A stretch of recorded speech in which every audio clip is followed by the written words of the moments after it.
Quando eu percebi que eu tava perdendo tudo, na época eu não tinha esse discernimento, eu falei, o que eu fiz? Eu comecei a duvidar de Deus. Deus não existe. Como é que eu tô perdendo tudo de um dia pro outro?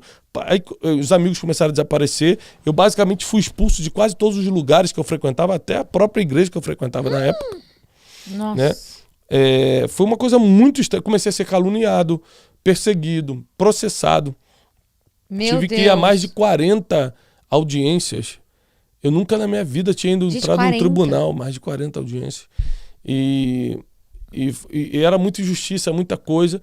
Aí eu queimei todo o patrimônio que eu tinha construído até ali e tive que recomeçar do menos zero.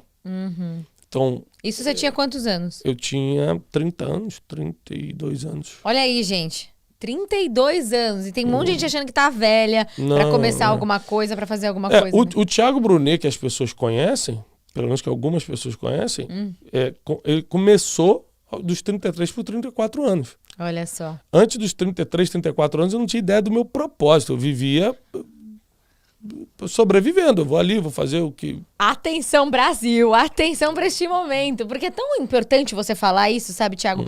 Porque as pessoas olham o feed do Instagram, os livros não tem vendidos, ideia do processo. Não tem ideia do processo, não tem ideia do que passou, sabe? E muita gente fala, não, porque eu tô velha. Cara, com 33 anos, como ele começou a entender, sabe? Então você que tá aí, para de achar que você é velho, vai atrás, vai se conhecer, vai buscar do Senhor e cria vergonha na cara. Né? E aí, ali eu fiquei 9 meses trancado em casa, depressivo, imagina, tal. Tive que entregar tudo, fui morar de aluguel num lugar muito vergonhoso pra gente. Eu não podia nem receber ninguém em casa. E a gente só chorava. Eu e minha esposa, a gente só chorava sem saber o que estava acontecendo. Eu lembro que eu tinha um amigo, que é muito meu amigo até hoje, que ia lá em casa, tipo 5 horas da tarde, levava 2 pãezinhos franceses, a gente fazia um café. Meu Deus! Eu tô falando de 6 anos, 7 anos atrás, 6 anos atrás. Chocante. Conversava comigo, isso vai passar, meu pai ia lá, orava por mim. E nesses 9 meses eu fiquei com muita raiva de Deus e comecei a ler a Bíblia para falar assim, eu vou desmentir isso aqui. Caramba. Porque se isso fosse verdade, eu não estaria passando toda essa humilhação. E aí eu comecei a ler a Bíblia com raiva, sabe? Frustrado com Deus. Eu falei, vou provar que isso é mentira.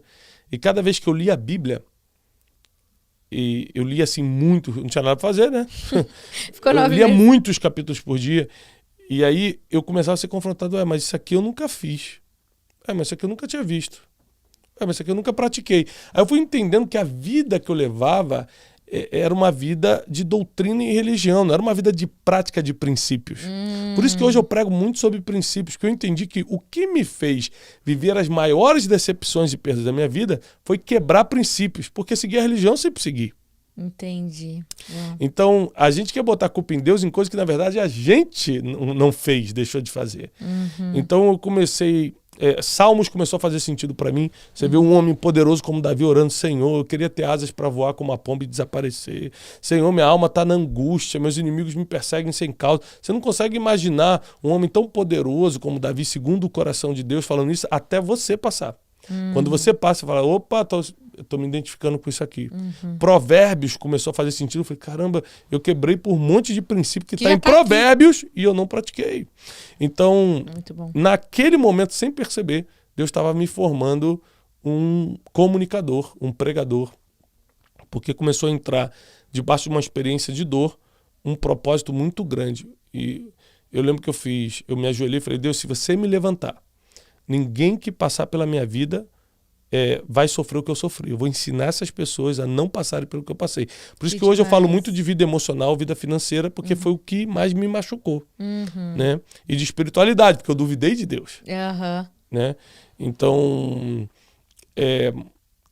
começaram a acontecer vários milagres na minha vida. Eu acredito em milagre por causa disso, não porque me contaram, mas porque eu vi na minha vida. Então, eu falei, vou começar a escrever um livro, já que eu estou em casa. Eu sempre tive um sonho de escrever um livro. Vou começar a escrever. Muita gente caçou de mim. Eu mostrei para uma líder na época. Ela falou, mas você é um cara quebrado. Quem vai querer ler esse livro, né? E tal. Caçou muito de mim e eu continuei escrevendo.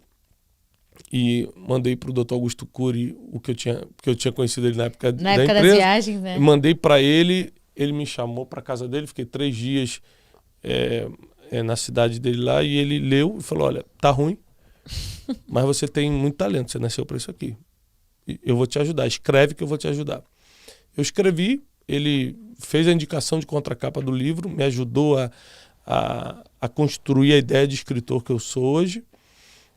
Lancei, e quando eu estava escrevendo o livro, duro, sem assim, condições nenhuma, eu recebi uma ligação de uma pessoa que eu nunca tinha visto na vida, de uma cidade que eu nunca tinha ouvido falar, e falou, olha, tô sabendo que você está escrevendo um livro de desenvolvimento pessoal, mas é com princípio bíblico, né? Eu falei, quem te deu o meu telefone? Foi o fulano, ele falou o nome de um cara que eu conhecia. Uhum. Aí ele falou assim, você tem como entregar aqui 600 livros? Eu falei, mas eu estou escrevendo ainda. Você apressa, porque eu vou depositar já na sua conta. Aí foi tipo assim, 20 mil reais. Imagina, tipo, eu como quebrado. assim? E eu falei assim, Deus existe. Deus existe. Agora, uma coisa que é importante lembrar. Nessa semana, 5 dias antes, eu estava sem fazer nada em casa, esperando uma resposta de Deus. Eu falei, Janine, minha esposa, quanto é tudo que a gente tem? Aí ela falou assim, tudo que a gente tem é 100 reais. A gente ficou basicamente 9 meses comendo miojo. E eu sempre falo isso, que um dia eu vou escrever um livro chamado Um Miojo para Dois, que é a história dos 9 meses, eu e minha Janine, minha esposa, em casa. Caramba. E ela falou, tem 100 reais, que é pra gente comer alguma coisa e tal. Eu falei, me dá esses 100 reais aqui. Eu peguei, eu lembro que era 2 horas da tarde, um calor, eu morava no Rio de Janeiro.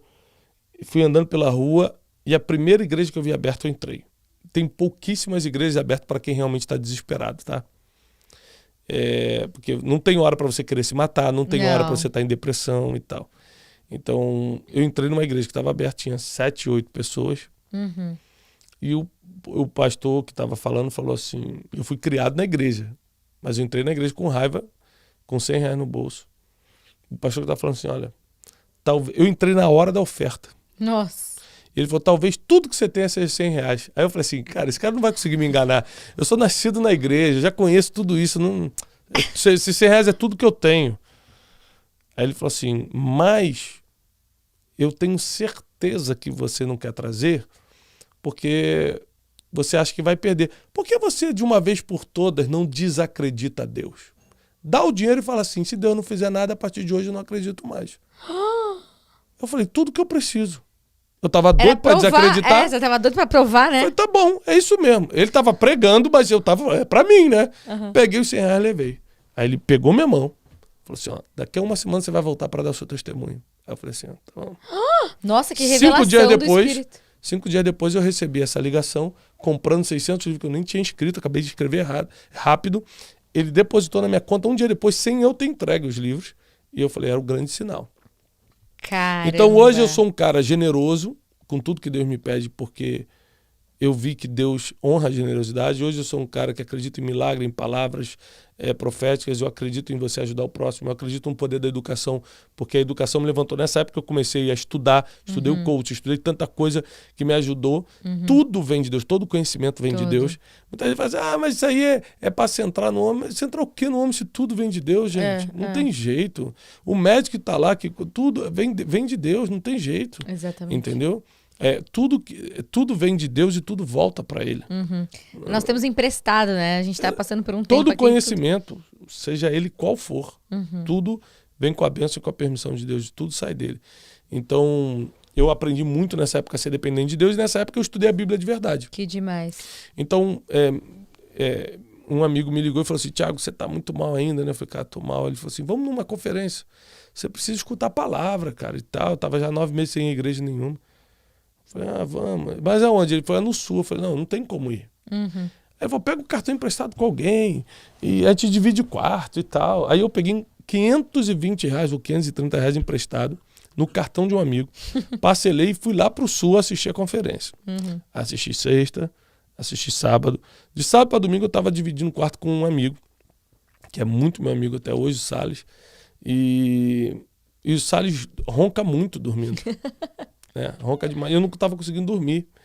Disso de sábado para domingo. Já tinha assistido sexta e como os maiores pregadores do Brasil pregando. Era uma conferência muito forte. Umas 2, 3 mil pessoas assistindo.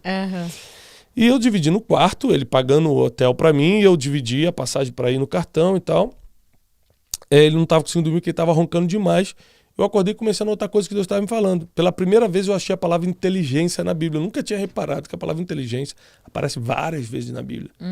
E eu li uma mensagem, um versículo que diz que com sabedoria a gente constrói uma casa, mas com inteligência a gente mantém. E aquilo começou a fazer muito sentido para mim, eu comecei a anotar aquilo. Muito bom. Entrou no meu coração, eu anotei como se fosse um esboço. Eu não era pregador nem nada, né? Já tinha alguma experiência, porque filho de pastor. Já cresceu dava uma palavra meio, né? para os jovens, né? Não é que eu nunca tinha subido num altar, não é isso. Mas que eu não tinha o costume, ou não era uma coisa rotineira para mim.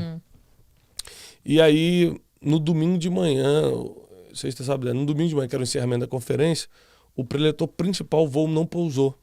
Teve algum problema de neblina, o voo não pousou. E o organizador falou assim: você tem...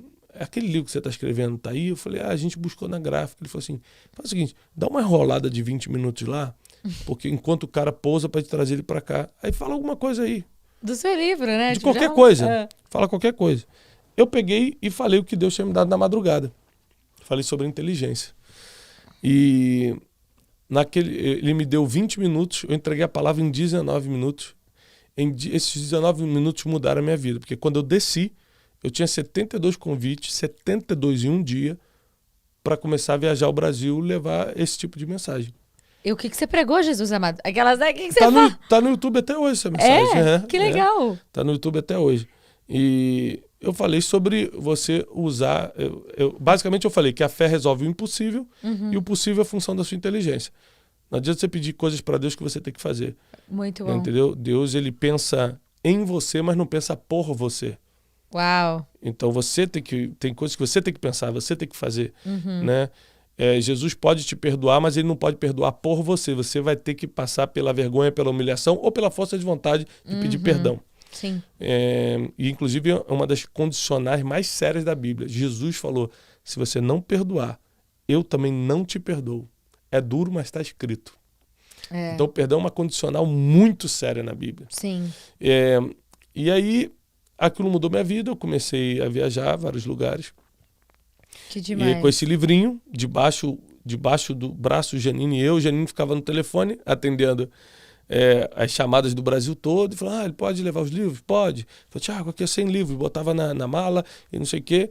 E nesse ritmo, em um ano, a gente vendeu 52 mil livros debaixo do braço. E com esse dinheiro, a gente pagou a nossa dívida, que era muito alta. Imagina. Só que nesse um ano, assim, é que o testemunho é muito longo, né? Esse um ano eu sofri pressão, ameaça, gente me caluniando, gente falando, você não pode pregar, não, você deve, não, você é isso. Tudo que você imaginar, tentaram me destruir de todas as formas e eu só continuava caminhando. Eu sempre falo isso. Se alguém te criticar muito, continua caminhando. Se alguém te elogiar muito, continua caminhando. A crítica e o elogio tem o mesmo poder de te paralisar. Então continua caminhando em cima daquilo que Deus te falou, independente de críticas ou elogios. Eu não caminho pelos elogios que me fazem e não deixo de caminhar pelas críticas que me fazem. Eu simplesmente caminho naquilo que Deus colocou no meu coração. Porque no final dos tempos, Deus vai me julgar pelo que Ele mandou fazer, não pelo que as pessoas me pediram para fazer. Uau. Então eu confio no que Ele falou. E a gente, passo a passo, foi crescendo, ajudando pessoas até chegar até aqui. Nossa, sensacional, gente.